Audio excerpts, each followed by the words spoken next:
जंतर मंतर फिर से चर्चा में है। वजह राहुल गांधी तो हैं ही, जो उस प्रदर्शन में पैलेट गन से चोटिल छात्र को लेकर धरने पर बैठ गए, पर इसलिए भी कि जंतर मंतर पर एक नया प्रदर्शन जोर पकड़ रहा है। मुद्दा पेपर लीक या परीक्षा नहीं, बल्कि आरक्षण का है। रिजर्वेशन हटाओ आंदोलन नाम से लोग जंतर मंतर पर जुटे हैं। दिल्ली पुलिस कह रही है कि यहाँ प्रदर्शन की अनुमति नहीं, प्रदर्शनकारी कह रहे हैं कि वे यहाँ से हटेंगे नहीं। पुलिस ने रामलीला मैदान में प्रदर्शन की इजाजत दी है, लेकिन रिजर्वेशन हटाओ आंदोलन के समर्थकों का कहना है कि वे जंतर मंतर पर ही डटे रहेंगे।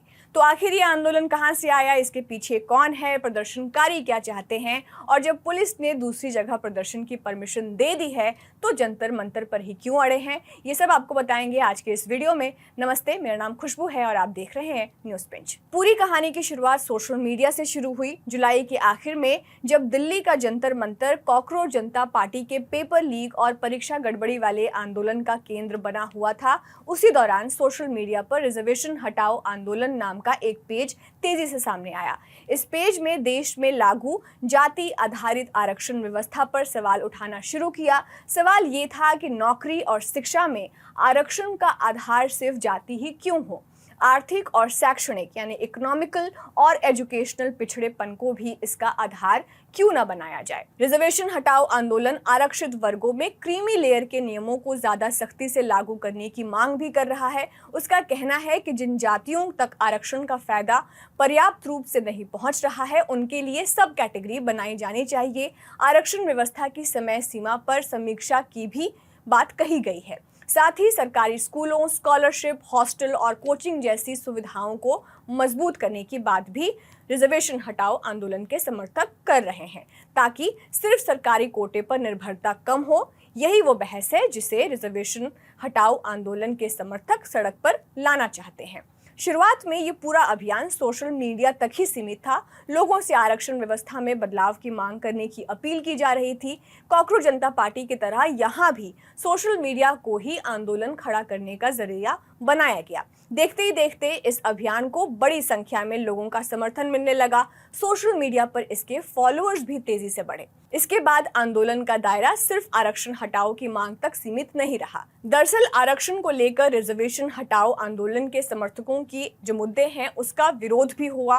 विरोध करने वाले ने सवाल उठाया कि आरक्षण गरीबी हटाने की कोई सरकारी योजना नहीं है। इसका मकसद उन समुदायों को प्रतिनिधित्व देना भी है जिन्होंने लंबे समय तक जातिगत भेदभाव झेला है। इस बहस के बीच रिजर्वेशन हटाओ आंदोलन के समर्थकों ने अपनी मांगों को रिजर्वेशन रिफॉर्म की तरफ मोड़ना शुरू किया।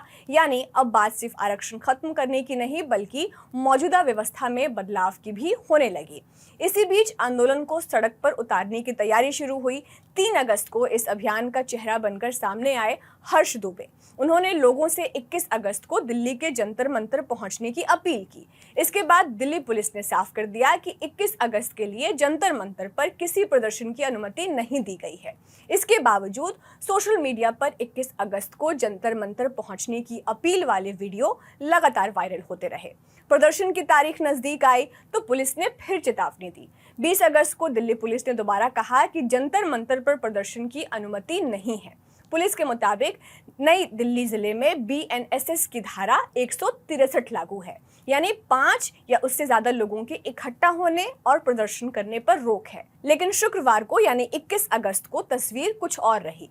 प्रदर्शनकारी जंतर मंतर पहुंचने लगे। पुलिस ने इलाके में सुरक्षा बढ़ा दी, बैरिकेड लगाए गए, पुलिसकर्मी तैनात किए गए। प्रदर्शनकारियों से लगातार अपील की गई कि अगर उन्हें प्रदर्शन करना है तो वो रामलीला मैदान जाएं। यानी पुलिस ने प्रदर्शन पर पूरी तरह रोक नहीं लगाई, बल्कि जगह बदल दी। दिल्ली पुलिस ने रिजर्वेशन हटाओ आंदोलन के लिए रामलीला मैदान में NOC भी जारी कर दी, लेकिन इसके साथ ही कुछ शर्त भी रख दी। शर्त ये कि 500 लोग शामिल हो सकते हैं। प्रदर्शन शाम 4 बजे तक ही होगा। कोई मार्च या जुलूस नहीं निकलेगा। प्रदर्शनकारी रात में वहां नहीं रुक सकते, और अगर शर्तों का उल्लंघन हुआ तो NOC वापस ली जा सकती है। अब यहीं से विवाद और दिलचस्प हो जाता है। पुलिस कह रही है कि प्रदर्शन के लिए जगह दी गई है, लेकिन प्रदर्शनकारी जंतर मंतर छोड़ने को तैयार नहीं है। उनका कहना है कि उन्होंने जंतर मंतर पर प्रदर्शन की अनुमति मांगी थी और बाद में जगह बदल दी गई। आयोजकों ने 500 लोगों की सीमा पर भी सवाल उठाया है। लिहाजा एक तरफ पुलिस की बैरिकेडिंग है और दूसरी तरफ प्रदर्शनकारियों का जमावड़ा। तो फिलहाल यही स्थिति है। आगे मामला किस तरफ जाता है, ये पुलिस और प्रदर्शनकारियों के अगले कदम पर निर्भर रहेगा, लेकिन एक बात तय है कि सोशल मीडिया से शुरू हुई ये बहस अब सड़क पर आ चुकी है। अब देखना ये है कि रिजर्वेशन हटाओ आंदोलन जंतर मंतर से हटकर रामलीला मैदान जाता है या यहीं डटा रहता है। और उससे भी बड़ा सवाल ये है कि क्या ये आंदोलन कॉकरोच जनता पार्टी की तरह कुछ दिनों की हलचल बनकर रह जाएगा या सोशल मीडिया से निकली ये मुहिम आगे चलकर एक बड़ा आंदोलन खड़ा कर पाएगी। आप इस पर क्या सोचते हैं, आप हमें कमेंट बॉक्स में बता सकते हैं। आपके लिए इस वीडियो को शूट किया था हमारे साथी अनुराग ने। मेरा नाम खुशबू है। शुक्रिया।